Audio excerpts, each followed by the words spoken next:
Raise your hand if you are a professional speaker tired of waiting for the right opportunity to be a guest speaker on someone else's stage. Uh, well, in 2024, we are turning the tables and creating our own stages. Well, today I'm going to share with you 4 event trends and predictions I will make for 2024 backed by research. My first prediction is that AI will be incorporated into events. And I know you're like, duh. But honestly, in our industry, people are actually slow to use it. And according to Forbes, it says here, although 2023 was the year that everyone talked about AI, few truly have been able to leverage it effectively.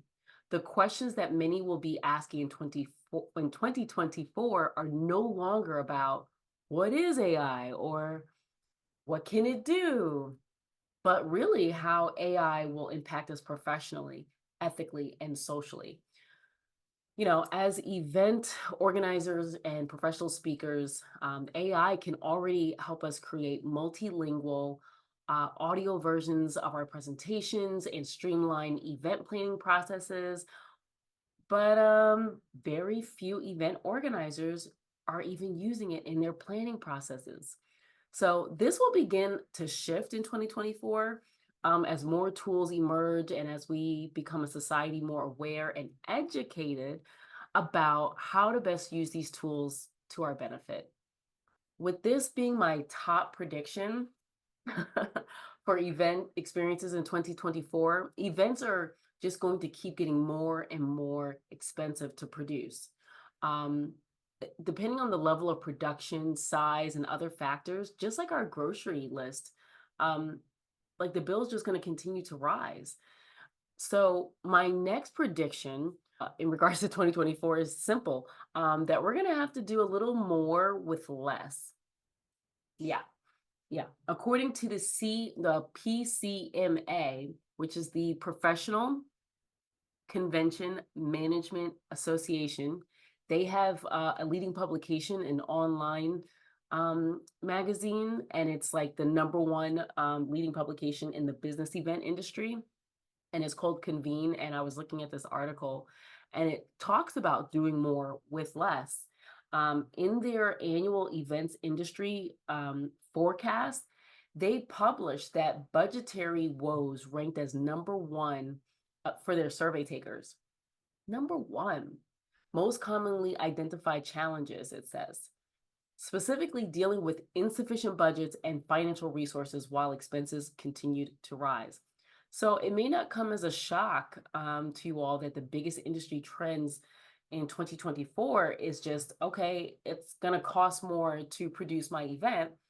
Okay, what can I be doing more of or doing less with? Or how do I reduce my cost? Recent data also shows that the majority of costs across the entire supply chain has increased 20 to 30% and beyond compared to 2019. So prior to the pandemic, costs were, I still think, relatively high. And then after the pandemic, it is just more expensive to execute or produce an event. So we all just need to get smarter with our money, our resources, and relationships. And just think about what we're spending on. Think about how we're going to reduce spending without sacrificing the overall event experience. Just because you're like, okay, I need to make sure that I do better with this budget, it shouldn't be at the expense of how people experience your event. It should still be like, wow. So I'm just saying, I will be most certainly comparing prices and creating new relationships where it's needed most. The third prediction is common knowledge, but may have not been executed on effectively. And what I'm talking about is how we create events as a driver for true, authentic community for more than just the event, but throughout the year. So imagine creating an event experience, but the ripples continue to flow throughout the year. I was looking at this article in VFairs, which is an event management platform, and it said in 2024, events are anticipated to serve as catalysts. nurturing communities that thrive year round.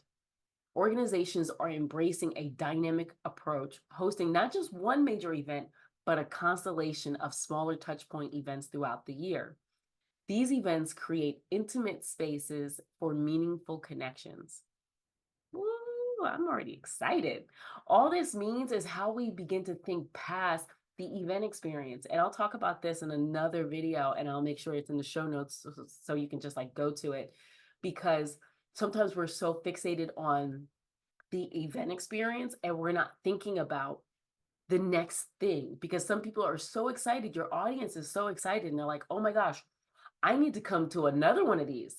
And so if you're putting on an event that has wowed people and you don't have a clear next step, oh my gosh, you lose out on so much, so much. So I just love this. So now honestly, good communities don't necessarily have to be hand holding.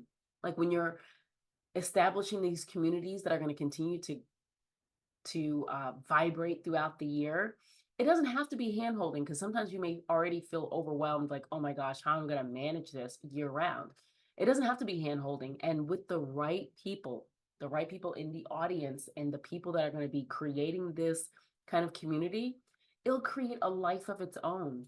You establish the boundaries, the rules, but allow the conversations about the content to continue and flow and excite more discussions and aha moments.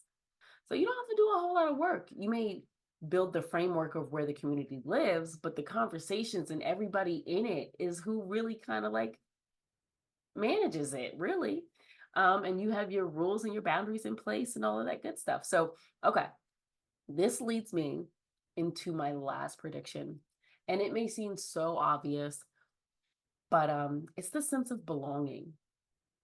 I believe that in 2024, after a pandemic where we were locked down, separated, and this is how we communicated on camera, I believe that this is going to be the year that people really want to feel like they belong, that they want to connect even deeper. And mind you, I am not even talking about our audience. I'm not even talking about our audience. I'm talking about us, the professional speakers. Now, as I read an article on the NSA website, which is the National Speakers Association, they say that even though, and mind you, as I read this article, it was about the workplace and employees. But what I'm going to do when I read this to you, I'm going to read it in its original state and then I'm going to restate it in what I like to interpret it as for us, the speakers. Dr. Billen her article is called The Science of Belonging. And she said that research has consistently shown that when employees feel that they belong, they will perform better and experience higher levels of commitment, engagement, and well-being.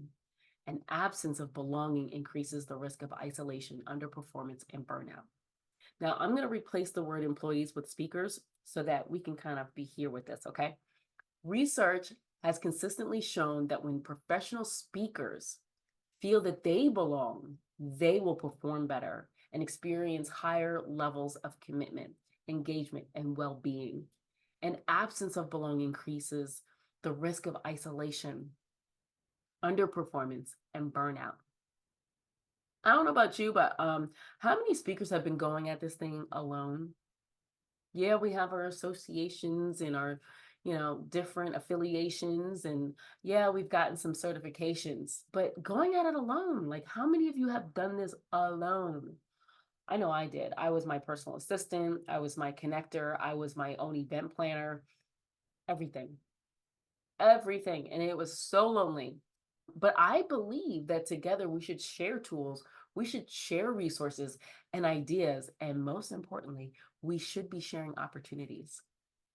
Like when somebody calls you and says, hey, I would like you to speak on diversity and inclusion, and you know that that is not your lane, but you do know someone, or somebody calls you and they're like, I want you to MC my event, you better call someone that's their lane.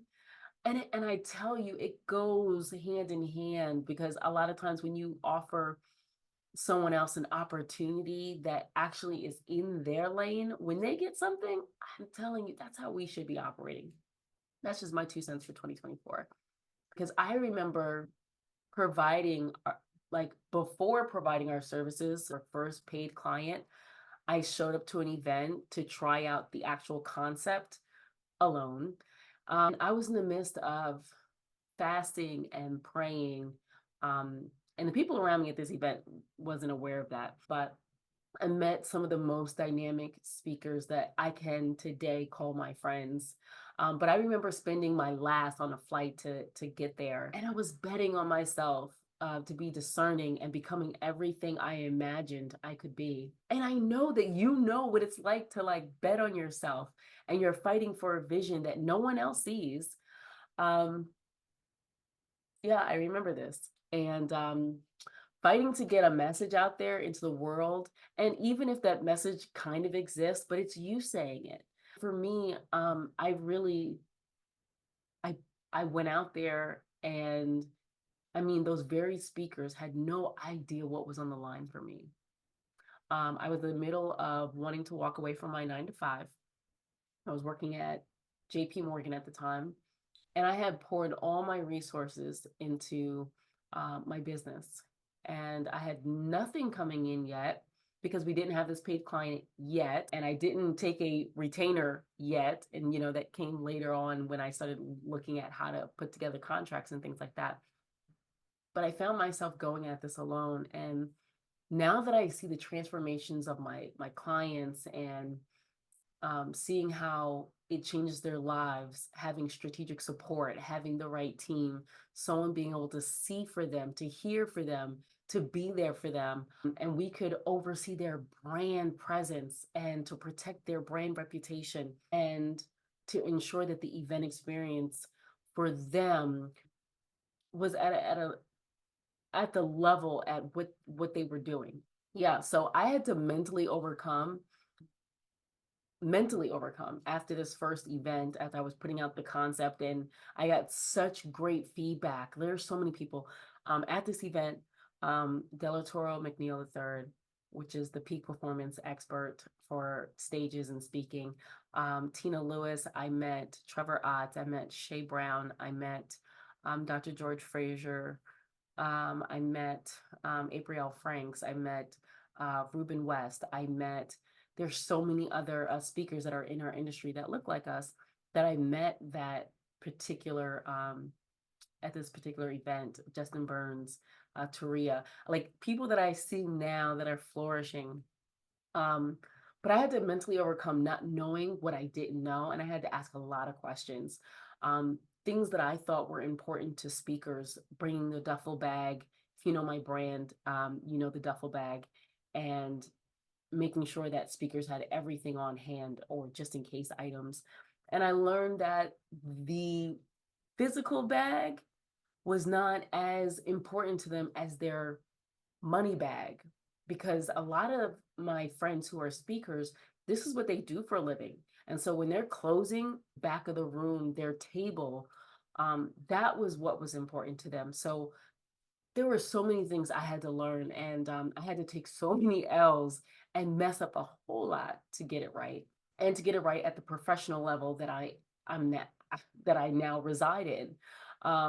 Being an Indigenous woman, being a Black woman in this industry, in my mind, you got to come with class. You have to come with class. Um, I had a weird addiction to the show Scandal. And when it first came out, I had just moved back. Well, not back. I had just moved to Texas in 2013, and there was an ice storm slash snowstorm in Texas. And I was stuck in my new apartment. I didn't really have anything. All I had was a laptop and a charger. And I binge watched all these episodes. And there was this one episode where Olivia and her father, Rowan, were speaking, and they mentioned this quote: "You have to be twice as good as them to just get half of what they have." And this mantra continues to remind me to strive for excellence, especially in like places and spaces where I'm the minority. So Yes, all these things that I just talked about. Gosh, I'm really excited to really share all of these thoughts and tools and resources and tips with you and to continue to do this on a continual basis. So thanks so much for joining me. This episode for or of Speakers and Stages, this is where we come together and hang out. And yeah, today we talked about the future of events and four powerful predictions that I have for 2024. One being that how AI is going to be used more, from the integration of AI to the art of doing more with less. These insights are crucial for our profession and even for event planners. And as we move forward, it's evident that technology, cost efficiency, and community building will shape the landscape of events. It's going to change it, it's going to change the game. And the utilization of AI is not just a trend, but it's like a necessity. And it's a necessity because we can get things done faster if we use it right, and to enhance our presentations and to streamline our event processes.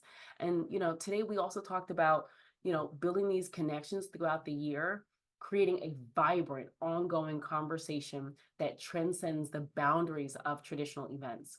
So, thank you so much for being a part of this insightful conversation. Don't forget to subscribe, hit the notification bell, and stay tuned for more valuable insights on the speakers and stages.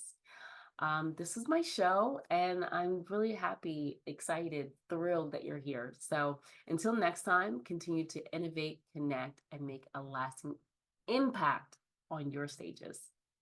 Have a wonderful day. Boop, boop, boop.